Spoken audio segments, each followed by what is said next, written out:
आयुर्वेद में शुश्रूषा संहिता में बताया है कि सबसे प्रधान यंत्र हमारा हस्त है और उसके बाद में बाकी के यंत्र आ गए हैं। लेकिन विद्ध कर्म और अग्नि कर्म करते समय बहुत सारी शला का यूज करते हैं। जैसे गुड़ हम यूज करते हैं, ग्रंथ में दिया है कि तैल गुड़ स्नेहा हम संधि अस्थि गताना, मीन्स तैल गुड़ और स्नेह जो संधि में या अस्थि में जो हमें अग्नि कर्म करना है वहाँ पे तैल गुड़ स्नेहा संधि अस्थि गताना। अब त्वक में जब हमें स्किन पे अग्नि कर्म करना है वहाँ पे भी डिफरेंट आए हैं। जैसे कि गोदंत शरशला का त्वक गताना, गोदंत गाय का जो दांत है वो त्वगत हमें मस वगैरह निकालने के लिए या वाट्स निकालने के लिए काम में आता है। शर और शला का ये शला का भी काम में आती है। इतर लोहा मांसगताना, इतर लोहा में सुवर्ण रजत ताम्र नागवंग ये जो शला का है हमें मांसगत या मांसपेशियों में जो विकार रहते हैं वहाँ पे हम यूज करते हैं। सबसे प्रधान शला का सुवर्ण शला का बताई गई है जो हम यूज करते हैं। तो ये जो सुवर्ण शला का बनती है इसका प्रॉपर डायमेंशन बहुत इंपॉर्टेंस है। अब मैं ये सुवर्ण शला का अगर आपको दिख रही है तो इसका डायमेंशन मैं बताता हूँ। ये डायमेंशन क्यों इंपॉर्टेंट है ये भी बताता हूँ। ये 7 सेंटीमीटर लॉन्ग है, इसकी जो विड्थ है वो 2 mm है और सबसे इम्पोर्टेंट है इसका जो राउंड जो एंड है वो 4 mm है।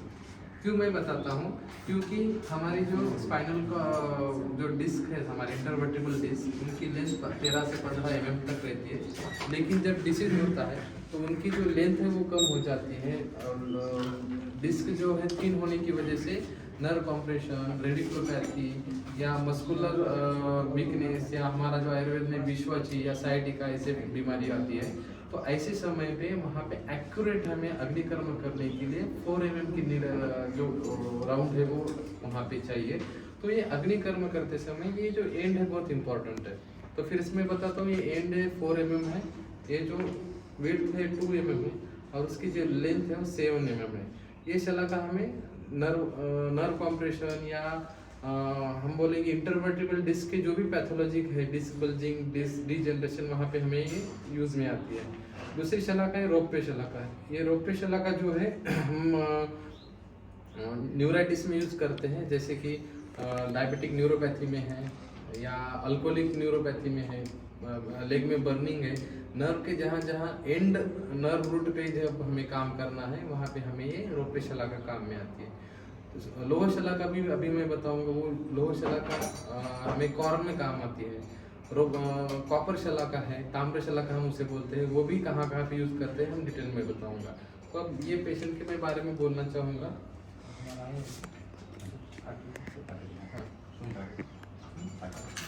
तो ये पेशेंट के बारे में बोलूँगा। इन्होंने कंप्लेंट बताया है कि जो कंप्लेंट है इनकी पूरे बॉडी पे जॉइंट पे पेन एंड स्वेलिंग है इनको और सब जॉइंट में दुखता है, लेकिन ऐसा फिक्स नहीं है कि एक ही जॉइंट कंटिन्यूसली पेन करता है।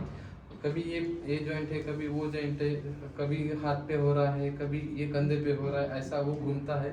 इसको आयुर्वेद में हम संचारी वेदना बोलते हैं। और वृश्चिक जंतुवत वेदना रहती है, वृश्चिक दंशवत वेदना रहती है। तो कोई बिच्छू काट रहा है ऐसी वो सुबह सुबह वेदना रहती है। आमत जब हम डायग्नोस करते हैं रूमेटॉइड आर्थराइटिस तो एग्जैक्टली 5 क्राइटेरियाज रहते हैं। तो उसमें सबसे important involvement of large joint है, रेडिएटिंग पेन है, कभी ये जॉइंट पे कभी वो जॉइंट पे। उसके बाद में काफ़ी कुछ टेस्ट करते हैं हम, वो टेस्ट देखने के बाद भी हमें समझ में आता है। तो ये सामता इसमें जाता है। तो सामता के विकार जो हमारे आयुर्वेद में आते हैं, तो सामता के विकार में हम रक्तमोक्षण जो है हम नहीं करते हैं। तो हमें वहाँ पे अगर हम ग्रंथ का आधार लेंगे तो वहाँ पे दिया है कि वालुका पोटली स्वेद आया है, मीन्स अग्निकर्म का वर्णन आया है। तो अग्निकर्म हम ऐसे पेशेंट में करते हैं। दूसरी ये बात है कि यही जो सिम्टम्स है हम अगर टेक्स्ट पढ़ेंगे तो वात रक्त के शुश्रूषा संहिता के वात रक्त विकार में यही सिम्टम्स हमें बताए गए हैं। तो वात रक्त व्याधि में हमें रक्तमोक्षण विद्ध कर्म बताया गया है। वो क्षिप्रमर्म से उपरिष्टा द्वय अंगुले, क्षिप्रमर्म जहाँ पे है हमारा, क्षिप्रमर्म कहाँ पे है मैं थ्योरी में सब बताऊंगा, फिर भी यहाँ पे बताने वाला हूँ। अंगुष्टयो अंगुलयो मध्य, अंगुष्ठी और अंगुली के मध्य क्षिप्र, तत्र क्षिप्रम नाम तत्र विद्धस्य आक्षेपकरम मरणम च। तो एक क्षिप्र मर्म पे अगर आघात होता है तो आक्षेपक आते हैं, मीन्स कन्वर्जेंस आते हैं, उसके बाद में पेशेंट का डेथ हो जाती है, तो कालांतर सद्य प्राणहार में जाता है। तो यहाँ पे तो हम विद्या कर्म कभी नहीं करते। ग्रंथ में आप डिटेल पढ़ोगे तो मर्म की जगह पे वेदन कर्म नहीं है, लेकिन मर्म का यूज करके विद्या कर्म और अग्नि कर्म बताया है। तो वात रक्त में क्षिप्र मर्म से उपरिष्ठात 2 अंगुले, अगर हमारी ये एनाटॉमिकल पोजीशन लेंगे तो क्षिप्र मर्म से उपरिष्ठात 2 अंगुले, यहाँ पे हम उसका वेदन कर्म करेंगे। यहाँ पे कौन सी एनाटॉमी है, वहाँ पे कौन से वेन्स है, मैं जो प्रैक्टिकल देते समय इसका डिटेल में बताऊंगा।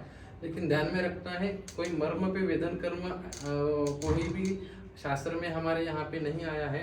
उसका यूज करके उसकी चिकित्सा करने के लिए उसके आजू बाजू में आया है। जैसे कि हम बोलेंगे कि कर्ण बाधिर्य है तो विदुर मर्म के ऊपर जो आघात होता है तो उससे बाधिर्य आता है, लेकिन बाधिर्य की ट्रीटमेंट करते समय विदुर मर्म के ऊपर 1 अंगुली हमें वेदन कर्म या रक्त मोक्षण करना है।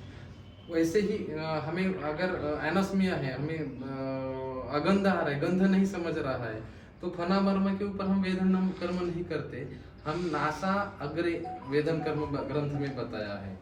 वो ही हिसाब से हर एक पिन पॉइंट चूज करके हम वेदन कर्म और अग्नि कर्म करेंगे। अब जब विद्या कर्म और अग्नि कर्म का लेक्चर देने का समय आता है, मैं एक बात हमेशा 3 बार बताता हूँ, आज मैं 4 बार बताने वाला हूँ क्योंकि बहुत इंपॉर्टेंस है। पहली बार बताता हूँ, विद्या कर्म करने के लिए एक्यूरेसी और उसका स्थान निश्चित है। हमारे सुश्रुत संहिता के शारीरिक स्थान में 8वां जो अध्याय है, शिरावैद विधि अध्याय में व्याख्या में, उसमें बताया है कि हम जो विद्या कर्म करेंगे, रक्त मोक्षण करेंगे, उसकी स्थान निश्चित ही है, उसकी पॉइंट्स एग्जैक्टली परफेक्ट बताए हैं मर्म के अनुसार। अग्नि कर्म के लिए स्थान निश्चित ही नहीं है। अत्यग्र शूले दहेत, जहाँ पे ज्यादा से ज्यादा शूल हो, ज्यादा से ज्यादा पेन हो, वहां पे हमें दहन कर्म करना है। अत्यग्र शूले दहेत, जहाँ पे ज्यादा से ज्यादा टेंडरनेस है या पेन है, हम अग्नि कर्म करेंगे। और विद्या कर्म के लिए स्थान निश्चित है, ये बुक में बताया है। और दूसरी बात एक्सपीरियंस से मैं बताता हूँ कि अगर किसी को साइटिक का पेन आ रहा है या विश्वजी का पेन आ रहा है, रेडिकुलोपैथी हो रही है, तो हम ग्रंथ का आधार लेते ही है और उसके बाद में एनाटॉमी का भी आधार लेते हैं। तो यहाँ पे शरीर रचना और एनाटॉमी ये बहुत डिफरेंट है। मैं एग्जांपल देता हूँ कि हमारे ग्रंथ में दिया है कि विसुचिका नाम का व्याधि है, उसमें पार्श्वनी दाह करना है, मीन्स हमारे कैल्केनियम जो है वहाँ पे अग्निकर्म करना है। कौन से डिसीज में? विसुचिका में। तो विसुचिका मीन्स क्या है? ऊर्ध्व और अधोभागे न द्रव शरणम, मीन्स ऊपर से भी पानी जा रहा है, नीचे से भी पानी जा रहा है, पेशेंट के पेट में पानी रुक ही नहीं रहा है। ऐसे पेशेंट बहुत डिहाइड्रेट हो जाते हैं, तो कोई टैबलेट भी नहीं रुक जाती है। तो ऐसे पेशेंट में पूरा इंटेस्टाइन छोड़ के हमारे जो पार्श्वी है वहाँ पे दहन कर्म करना बताया है। तो अब यहाँ पे एनाटॉमी और शारीर रचना में डिफरेंट कैसे है मैं बताता हूँ। एनाटॉमी एलोपैथी है और शारीर रचना आयुर्वेदिक है। तो एनाटॉमी क्या बताएगी? अरे यहाँ से इंटेस्टाइन में तो एक भी लिक्विड ड्रॉप नहीं रुक रहा है, उसको हमें आईवी लगाना चाहिए पेशेंट को। सबसे इम्पोर्टेंट है कि उसका जो फ्लूइड लॉस हो रहा है वो रोकना चाहिए। लेकिन शारीर रचना क्या बोलती है कि जो हमारा पार्श्वनी है, पार्श्वनी के ऊपर हम दाह करें। दाह करने से क्या होगा? तब पार्श्वनी जो है अस्थिमर्म है, हमारा जो पार्श्वनी है पैर में जो है कैल्केनियम, वो अस्थिमर्म है। अस्थि धरा कला कहाँ पे है? अस्थि धरा कला सा एवं पुरुष धरा कला, हमारे जो इंटेस्टाइन के अंदर की लेयर है लार्ज इंटेस्टाइन को, उसको पुरुष धरा कला बताया। पुरुष धरा कला मीन्स ही अस्थिगत धरा कला, हमारा संस्कृत संहिता में ऐसा बोलता है। तो जब हम पार्श्वनी को दाह करेंगे या वहाँ पे अग्निकर्म करेंगे तो हमारा इंटेस्टाइन में जो फ्लूइड लॉस होने की टेंडेंसी है एकदम कॉन्ट्रैक्ट हो जाती है और हमारा जो फ्लूइड लॉस है एकदम से रुक जाता है।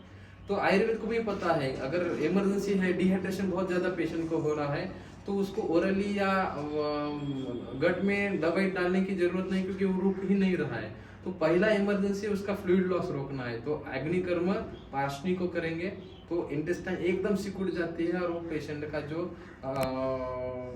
फ्लूइड लॉस है एकदम रुक जाता है। तो हमारा इमरजेंसी मैनेजमेंट हो गया। उसके बाद में हम अग्नि के हिसाब से आगे चिकित्सा करेंगे, लेकिन ये इतना इमरजेंसी काम करेगा। अभी ये तो ग्रंथ में दिया है, तो हम देखेंगे कैसे, पेशेंट को बताते समय करेंगे कैसे। तो हमने सर को प्रश्न पूछा कि सर पैर पे हम कर रहे हैं, पेट कैसा ठीक हो रहा है? तो सर ने बताया ठीक है, आप हम जब अपेंडिक्स का ऑपरेशन करेंगे तो हमें बताना। तो कुछ बच्चों को, स्टूडेंट को सर अपेंडिक्स का ऑपरेशन करते समय जो हमारी कॉटरी रहती है उसको बोले कि उसके जो पार्शनी है वहाँ पे, जो मैं बताऊंगा आगे, तो वहाँ पे उसका दाह दे दे, झटका दे दे वहाँ पे। जैसे उसका झटका दिया, यहाँ पे ओपन किया हुआ था एब्डोमेन, तो सब बच्चों ने देखा कि इंटेस्टाइन बहुत जल्दी सिकुड़ रही है और वहाँ का जो फ्लूइड लॉस है वो एकदम सिक्रेशन से कम हो रहा है। तो ये प्रैक्टिकल जो बातें हैं वो बहुत सब इम्पोर्टेंट है। मैं बहुत सारे एग्जाम्पल दूंगा। हमारा जो अश्मरी है, हम रिनल कैलकुलाई बोलते हैं, उसमें कैसा काम करेगा। ये जो विद्यकर्म अग्निकर्म है, पिन पॉइंट ट्रीटमेंट है, साइंटिफिक ट्रीटमेंट है, वो हमें मैं आज बताने वाला हूँ आप सब लोगों को। अब जो ये पेशेंट आया है आज, हमको जो सिम्टम थे, पूरे बॉडी पे पेन है, जो ऑल जॉइंट में पेन है। तो ये पेन जो है उनका स्पेशल कैरेक्टरिस्टिक पेन है। जब सुबह उठते हैं तो बढ़ता है पेन, जब बादल आते हैं, सूर्य मेघोदय निशी, हमारे आयुर्वेद में आया है सूर्य मेघोदय निशी, मीन्स सूर्य जब आता है तो कम होता है। मेघ मीन्स हमारे जो बादल आते हैं, क्लाउड्स आते हैं, क्लाउडी एनवायरनमेंट, दुर्दिन जब रहता है तब बढ़ता है, और रात में बढ़ता है, मॉर्निंग टाइम में चिकने ज़्यादा रहता है। तो एक कैरेक्टरिस्टिक पेन जो है आम वात में और वात रक्त दोनों में भी आया है। तो हम यहाँ पे ज़्यादा विद्ध कर्म नहीं सोचेंगे क्योंकि सामता बहुत रहती है। तो अग्नि कर्म करके मुझे लगता है पेशेंट को आज ही काफ़ी ठीक लगेगा, लेकिन कब तक करना चाहिए, कैसी कंडीशन रहेंगी पेशेंट में, डिफरेंट कैसा करना है, मैं आगे थेराटिकल हमारे सेशन में बताऊंगा डिटेल में। तो इनका जब हम जो है आज अग्निकर्म करेंगे, पहले हम इनका जो डिसीज है हाथ का, हाँ वही, वहाँ पे वात रक्त का विद्ध कर्म करेंगे। फिर बाद में मैं वात रक्त का अग्निकर्म और अत्यग्रशूल्य दहन ऐसा ऐसा करके गर्दन तक अग्निकर्म करूँगा। मुझे लगता है आप 5 मिनट बाद जब जाएंगे उनको फिर से हम पूछ लेंगे कि कैसा लग रहा है। ठीक है ना?